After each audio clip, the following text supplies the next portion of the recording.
Hello বন্ধুরা, good morning. আশা করি ভালো আছো, সুস্থ আছো। আমার চ্যানেলে তোমাদেরকে অনেক অনেক স্বাগত। তো আজকের দিনটা হচ্ছে সকাল সকাল আমি শুরু করলাম ভিডিওটা, কারণ আজকের সংসারের সমস্ত কাজকর্ম গুছিয়ে নিয়ে এখন চলে যাচ্ছি দোকানের উদ্দেশ্যে। কারণ আজকে তোমাদের দাদাভাই বাড়ি থাকা সত্ত্বেও আমি কেন দোকানে যাচ্ছি, আজ হচ্ছে শুক্রবার, তাও আমি দোকানে যাচ্ছি কেন? কারণ আজকে তোমাদের দাদাভাইয়ের খুবই শরীরটা খারাপ, তার জন্য কিন্তু চলে যাচ্ছি আমি দোকানে। আর এখন দোকানে গিয়ে তারপরে বাকি কাজগুলো সারবো। তো আমি কিছুটা কাজ করার পরে একটা কম্বোর কাজ এসেছিলো, তাই তোমাদের দাদাভাইকে ফোন করে ডেকে নিয়েছিলাম। আর এখানে আমার মা ফোন করেছে, মায়ের সাথে কথা বলছে। আর তোমাদের দাদাভাই কীরকম করে চাওয়াচাওয়ি করছে দেখেছো? কারণ আমার ফোন দিয়ে ভিডিও হচ্ছিলো আর ওর ফোন দিয়ে আমি কথা বলছিলাম, তার জন্য। তারপরে হঠাৎ মাত্র কম্বোর কাজ আসার জন্য আমার চলে যেতে হলো মধ্যমগ্রামে কম্বোটা আনতে। তো তার জন্য চলে যাচ্ছি এখন মধ্যমগ্রাম বামনগাছি স্টেশন থেকে। এখন আমি ট্রেনে উঠবো। তো তার জন্য ট্রেনের জন্য পাক্কা 1 ঘন্টা লেট করতে হলো, জানো কেন জানি না আজকে এতক্ষণ আমার লেট করতে হলো। যাই হোক, এই কড়া রৌদ্রের ভেতরে একদমই ভালো লাগছিল না যেতে, তাও বাধ্য হয়ে পড়ে যাচ্ছিলাম। ফাইনালি কিন্তু আমাদের ট্রেনটা চলে এসছে, এবারে আমি ট্রেনে উঠে পড়বো। তো তার জন্য দেখো আমি এবার ট্রেনে ওঠার জন্য রেডি হয়ে গেছি।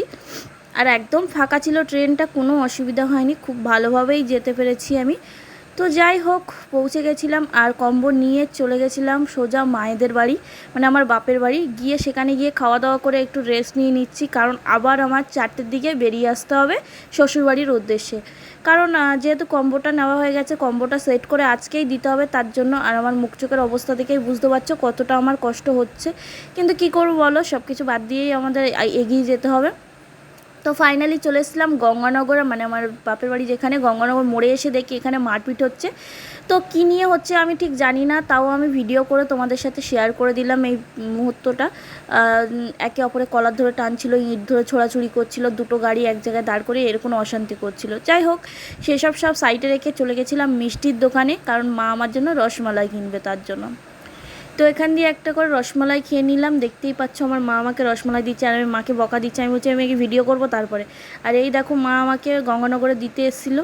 তো এখান দিয়ে রসমালাই খেয়ে চলে যাচ্ছি আমি এখন গাড়িতে উঠবো, তার জন্য। আর আমি এই ভিডিওটা যখন এডিট করছি, তোমাদের দাদাভাই আমার দিক দিয়ে পাশ দিয়ে ঘুরে ঘুরে আমার মুখের দিকে তাকাচ্ছে, কারণ আমার রসমালাই খাওয়ার নিষেধ, তার জন্য। তো ঠিক আছে, চলে এসেছিলাম বাড়ি এসে এতটাই শরীর খারাপ হয়ে গেছিলো আর ভিডিও কন্টিনিউ করার শক্তি ছিল না। প্রচণ্ড মাথা যন্ত্রণা দিচ্ছিল আর পায়ে যন্ত্রণা হচ্ছিল।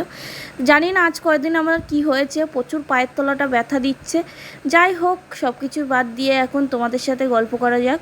তো আজকে আর ভিডিওটা সেভাবে করতে পারছিলাম না, পাটা এত যন্ত্রণা হচ্ছিল কি বলবো, পাটা ধরে এরকম নাড়াচাড়া করতে করতে। কিন্তু আজকে ভিডিওটা আমি এন্ড করছি। ভালো থেকো, সুস্থ থেকো, নিজেদের খেয়াল রেখো। দেখা হচ্ছে পরে একটি নতুন ভিডিওতে। ততক্ষণের জন্য টাটা, বাই বাই।